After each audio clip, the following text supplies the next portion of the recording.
여러분 기억하시는지 모르겠어요.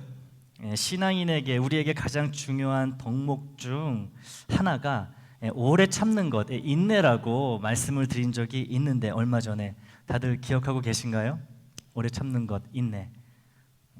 그러니까 우리 애장은 믿음, 소망, 사랑의 하나를 더해서 이 인내까지도 우리가 기억을 하고 또 이 인내를 위해 애쓰자라는 말씀을 몇 주 전에 드렸습니다.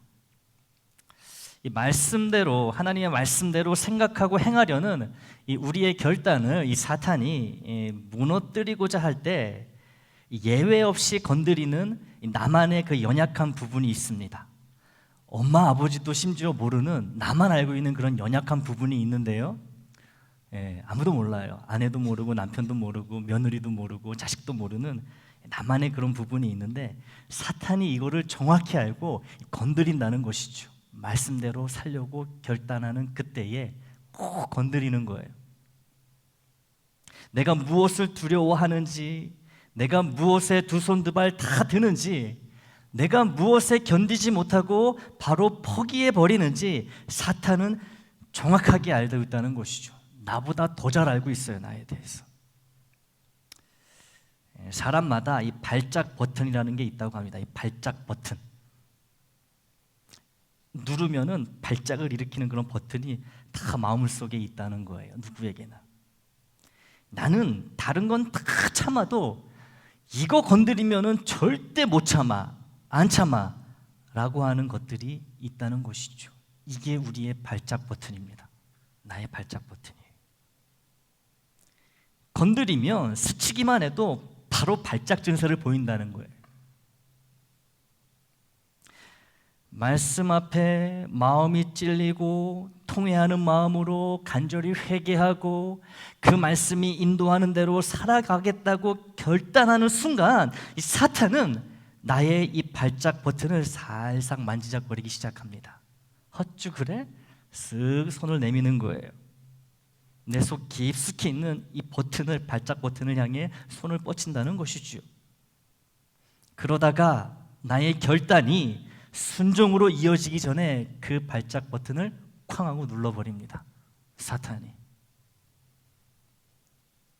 그러면 나의 인내는 금세 바닥을 드러냅니다. 미천이 드러나는 거예요. 이런 이유로 저런 이유로 이 발작 버튼이 눌렸기 때문에 말씀에 순종하기 위해 이 결단, 이 포기한다는 것이죠.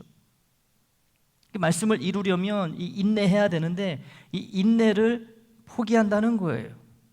여러분, 참는 것을 포기하는 순간 순종은 멀찌감치 물 건너 가버립니다. 그러니까 여러분, 성경에 뭐라고 나와 있어요? 노하기를 더디하라 라고 하잖아요. 참지 못하면 여러분 화가 나잖아요. 왜 화내지 말라고 할까요? 화를 참으면 우리 스트레스 받는 거 하나님이 다 아세요. 근데도 왜 참으라고 하실까요?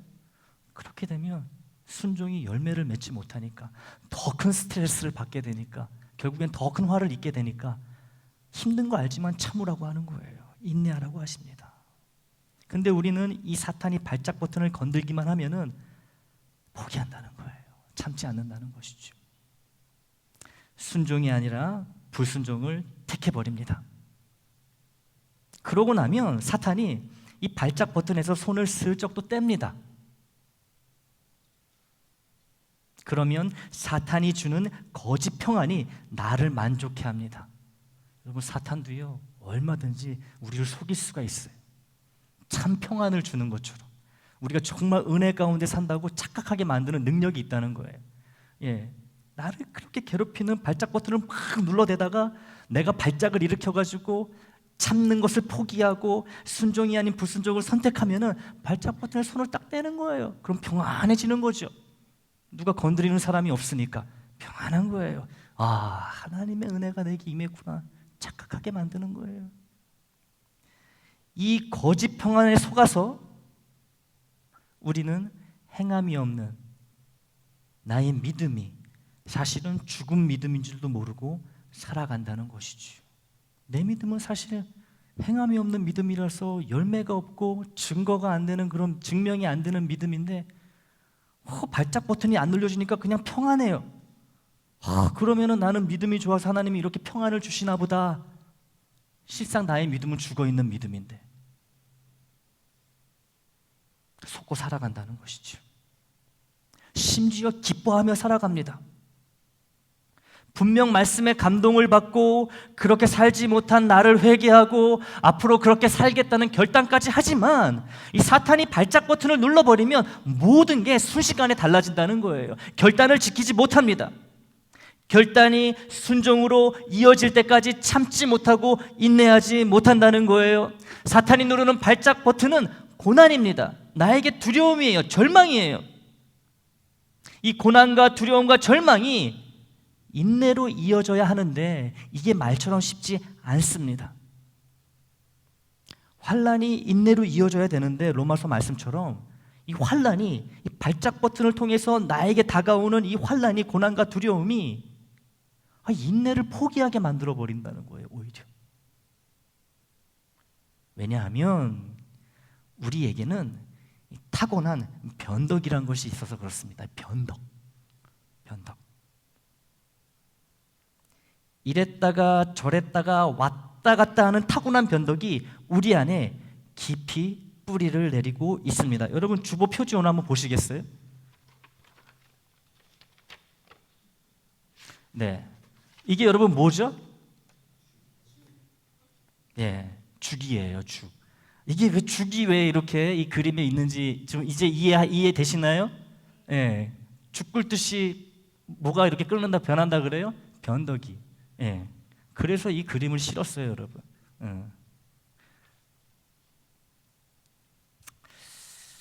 기분이 좋을 때는 할렐루야입니다. 예.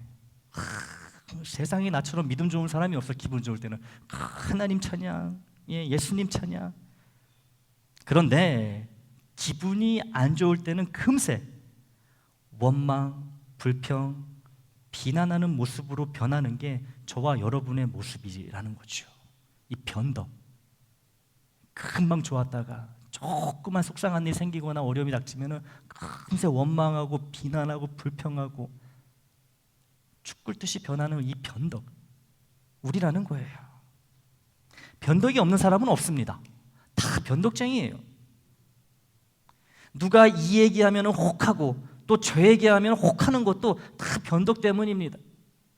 나는 원래 이 사람이 좋아요. 그런데 누가 내게 와가지고 이 사람 흉을 보면 어때요? 내 마음이? 나도 왠지 모르게 금세 그 사람이 또 싫어지는 거야. 원래는 좋아했는데. 이 변덕. 이 변덕이 심한 사람일수록 자기 주관이나 중심이 부족하거나 약한 사람입니다. 여러분, 이 독불 장군처럼 이 독단적인 고집도 매우 위험하지만 자기 주관 없이 이 사람 저 사람 생각이나 말에 이 비판 의식 없이 흔들리는 변덕도 매우 경계해야 됩니다. 경계해야 돼요.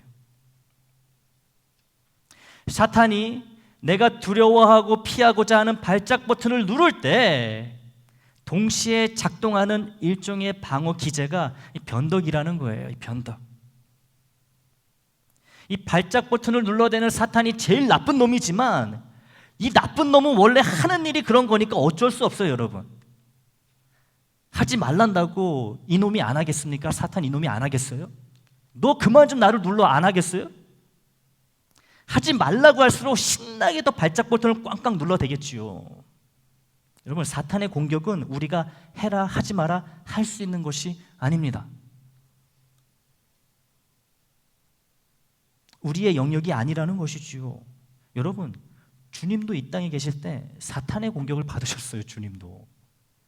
그런데 우리가 무슨 수로 사탄의 공격을 피할 수 있겠습니까? 사탄이 누르면요, 내 발작 버튼 누르면요 그냥 눌리는 거예요. 어쩔 수 없는 거예요. 하지만 우리는 우리가 할 수 있는 일에 대신 집중해야 된다는 것이죠. 우리가 할 수 있는 일, 그리고 해야 하는 일은 사탄이 나의 발작 버튼을 누를 때 나의 순종의 결단이 꺾이거나 무너지지 않도록 내 안에 있는 변덕을 제어하고 다스리는 일입니다. 이거는 내가 할 수 있는 일이에요. 성령의 힘으로, 주님께 기도함으로 이 변덕을 내가 다스릴 수 있다는 것이죠. 발작 버튼을 못 누르기는 내가 할 수 없지만 누르더라도 내가 변덕으로 반응하지 않도록 내가 준비할 수 있다는 거예요. 방어할 수 있다는 것이지요. 순종의 결단이 인내 가운데 열매 맺지 못하도록 방해하는 사탄의 공격에서 우리가 취할 수 있는 최선의 선택은 내 안에 있는 변덕에게 끌려가지 않는 것입니다.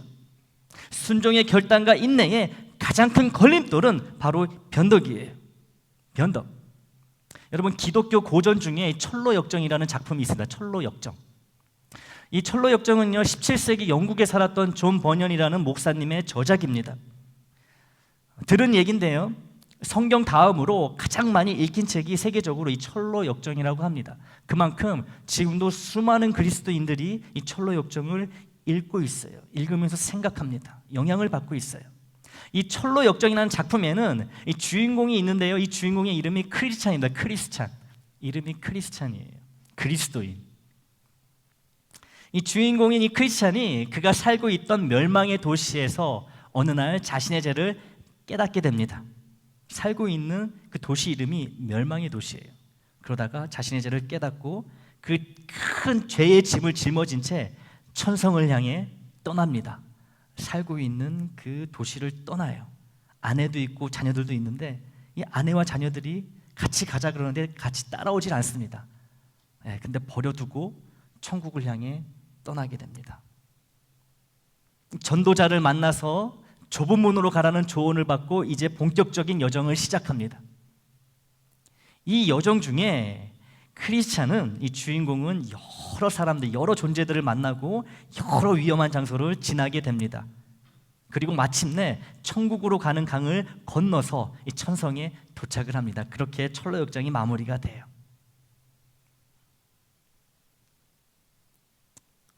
구원을 받은 후 믿음의 여정 가운데 겪게 되는 시련과 유혹을 신실한 믿음으로 극복해야 한다는 매우 귀중한 교훈을 주는 것이 바로 이 철로역정이 가지고 있는 가치라고 할 수 있겠습니다. 이 주인공 크리스찬이 자신이 살고 있던 멸망의 도시를 떠나기로 결단하게 된 결정적인 이유는 그가 읽고 있던 성경, 즉 하나님의 말씀 때문이었습니다.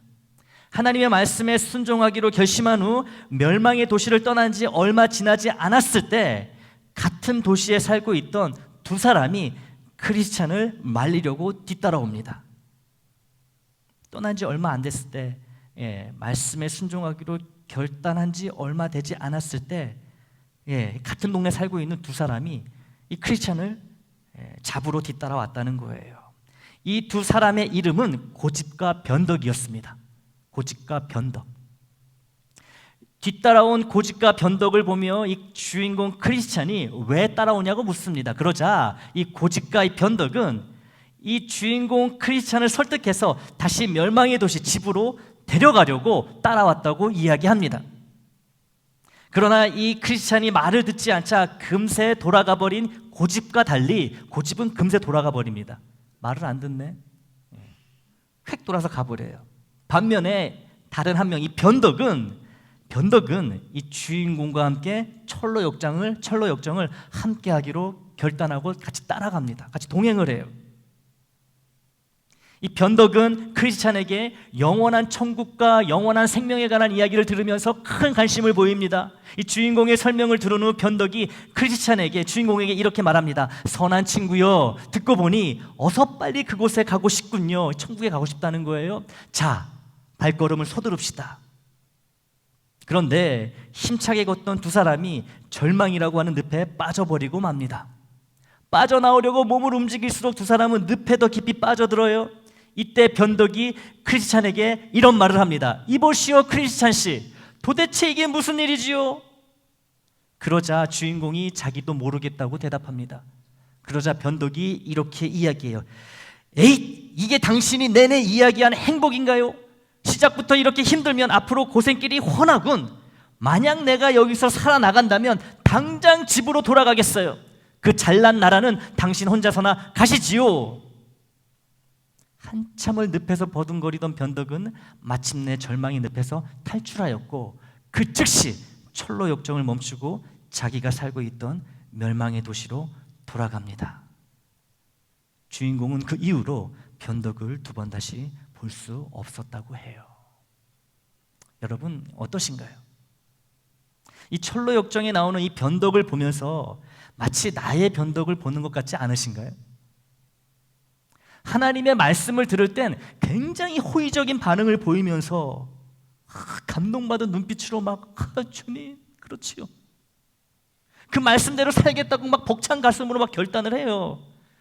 하지만 나의 연약함을 사정없이 건드리는 발작 버튼 앞에서 금세 했던 결단을 번복하고 말씀을 던져버리는 이 나의 변덕이 절망의 늪에서 허우적대다 다시 죄의 자리로 돌아가는 이 철로 역정의 변덕과 너무나도 닮아 있다는 것이지요. 아무 일 없을 때는요 아멘이에요.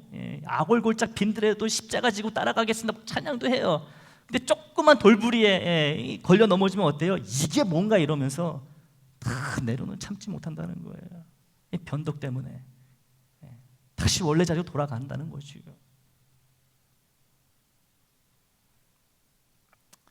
이 죽을 듯 매 순간 변하는 이 변덕의 가벼움이, 이 가벼운 변덕이 우리에게는 영적으로 무겁디 무거운 장애물이 됩니다. 누군가 발작 버튼을 누를 때 인내하지 못하게 만들고 결국 순종의 결단이 착한 행실로 이어지게 못하게 만든다는 거예요. 그럼 뭐가 낭패일까요? 하나님은 우리로부터 영광을 받지 못하신다는 것이지요. 순종을 못하게 된다는 것은요, 여러분 단지 하나님께 불순종의 죄를 지었다 거기에서 멈추는 것이 아니고요, 나의 불순종으로 인하여서 하나님이 영광을 받지 못하신다는 이 엄청난 사태가 벌어진다는 것이지요. 우리는 이게 두려워야 되는 거예요. 이게 나를 통해 영광 받으시려고 나를 이 땅에 보내시고 예수님의 목숨을 대신 주시고 나를 사셨는데, 그런 내가 맨날 변덕에 막 못 이겨가지고 발작 버튼에 눌려가지고 포기하고 불순종을 선택하고, 이게 비극이라는 거예요. 이게 마태복음 13장에서 우리 주님은 씨가 떨어지는 밭의 종류에 대해 말씀하십니다. 잘 아시죠? 씨는 말씀이고 밭은 말씀을 대하는 우리의 마음을 의미합니다. 말씀의 씨가 떨어지는 마음밭의 종류는 총 4가지이지요. 길가, 돌밭, 가시떨기, 그리고 좋은 땅, 이렇게 4가지 밭을 주님은 말씀하십니다.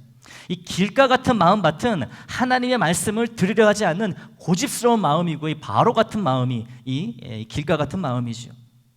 돌밭 같은 마음밭은요, 말씀을 들을 때는 즉시 기쁨으로 받고 말씀대로 살기로 결단하지만 환난이나 박해를 만나면 뿌리가 없어서 금세 넘어지는 마음을 의미합니다. 가시떨기 같은 마음밭은 세상의 염려와 재물의 유혹에 막혀 말씀이 열매 맺지 못하는 마음이고, 마지막으로 좋은 땅 같은 마음밭은 말씀의 능력을 의지하여 100배, 60배, 30배의 결실을 맺는 마음입니다. 주님은 우리가 이 마지막 4번째 마음, 좋은 땅과 같은 옥토밭과 같은 마음을 갖기를 원하시죠. 여러분, 이 4개의 마음밭 중 우리에게 가장 익숙한 밭은 어느 밭인 것 같으십니까? 저는 2번째 밭인 것 같아요. 2번째 밭, 돌밭과 같은 마음밭. 돌밭은 곧 변덕의 밭이기 때문에 그렇습니다. 말씀을 듣고 깨달음과 회개가 있고 결단이 있지만 막상 사탄이 나의 가장 연약한 발작 버튼을 누르면 결단을 지키기 위해 인내해야 되는데 인내하지 못한다는 것이죠. 바로 변덕을 부려버리는 거예요. 언제 그랬냐는 듯이, 그 말씀을 내가 언제 들었냐는 듯이, 마치 그 말씀 모르는 사람처럼 변덕을 부린다는 거예요. 돌밭 같은 마음밭. 이 변덕이 해결되어야 우리의 마음밭은 인내하며 순종의 결실을 맺는 좋은 밭으로 변화받을 수 있습니다. 어느 날 갑자기 여러분 딱 좋은 밭이 주어지는 게 아니에요. 이 길가 같은 밭, 돌밭 같은 밭, 가시나무, 가시떨기 같은 밭 거치면서 좋은 밭으로 변화된다는 것이지요. 사랑하는 교우 여러분, 여러분의 발작 버튼은 무엇인가요? 궁금합니다. 개인적으로 우리 교우분들의 발작 버튼은 무엇일까 알고 싶어요. 그래야지 제가 조심할 수 있잖아요. 나는 모르고 한 말인데 그게 툭 하고 어느 교우의 발작 버튼을 눌러버린다면 큰일 나잖아요. 그래서 알고 싶은데 사실 잘 모르겠습니다. 그래서 궁금합니다. 근데 여러분은 스스로 아시죠?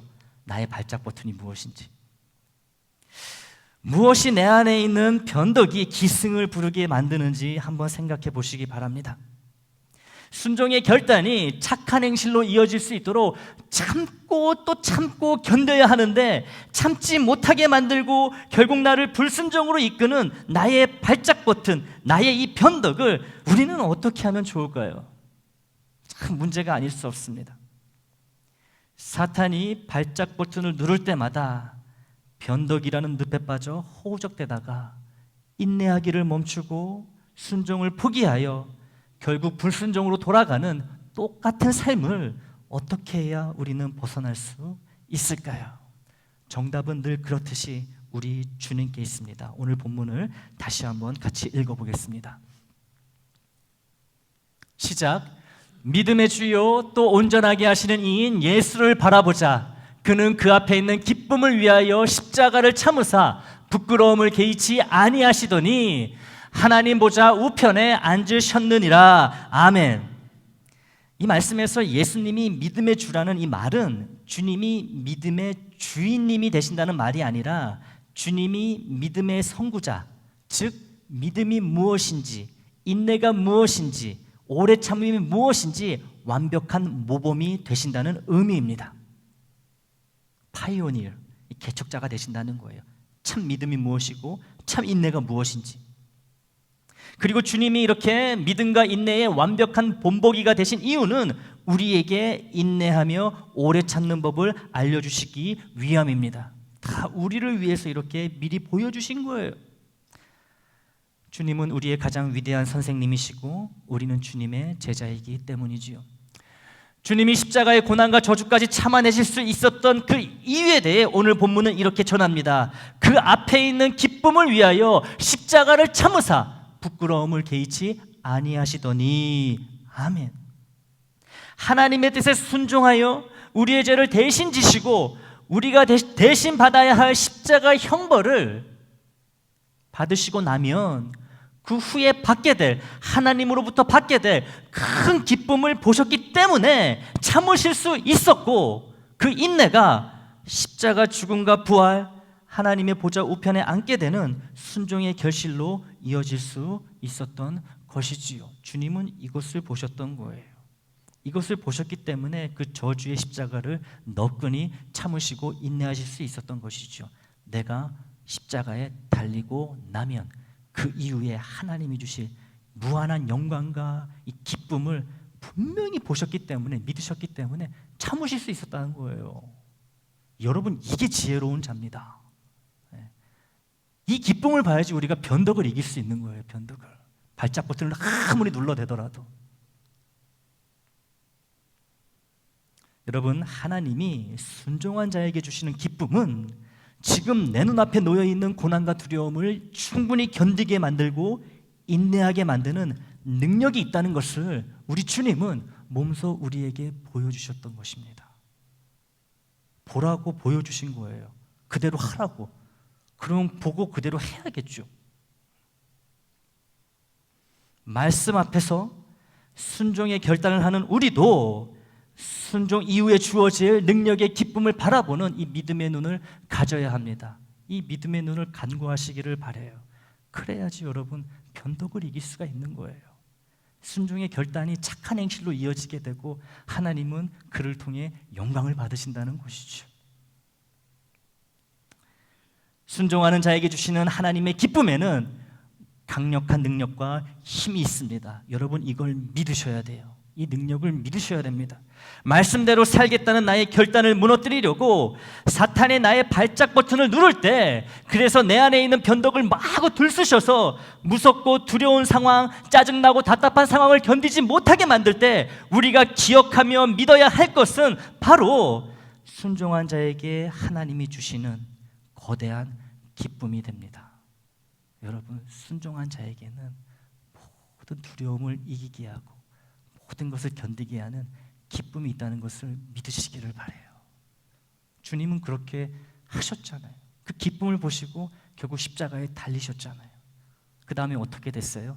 하나님 보좌 우편에 앉아 계시고 만왕의 왕으로 영원토록 온 우주를 지배하시면서 우리의 구세주로 지금 칭송받고 계시지 않습니까? 여러분, 주님은 변덕을 이기셨어요. 순종 이후에 주어지는 하나님의 그 기쁨을 바라봤기 때문에.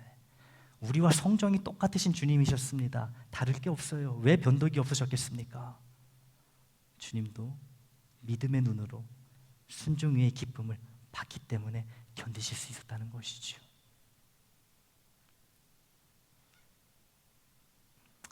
이 기쁨을 바라보고 주님이 십자가를 견디셨다면 우리도 이 기쁨을 바라보며 우리의 십자가와도 같은 이 발작 버튼과 그리고 이 발작 버튼이 가지고 오는 변덕을 충분히 통제하고 다스릴 수 있게 되는 줄 믿습니다. 이러한 인내를 통해 우리의 순종의 결단은 착한 행실로 이어지고 하나님은 우리를 통해 영광을 받으시며 우리에게 큰 기쁨의 복을 아낌없이 내려주실 줄 믿습니다. 순종 이후에 주어질 놀라운 기쁨을 위하여 변덕이 아닌 인내로 순종의 결단을 순종의 열매로 추수하는 착한 행실에 애장 모든 식구들이 되시기를 우리 주님의 이름으로 축원합니다.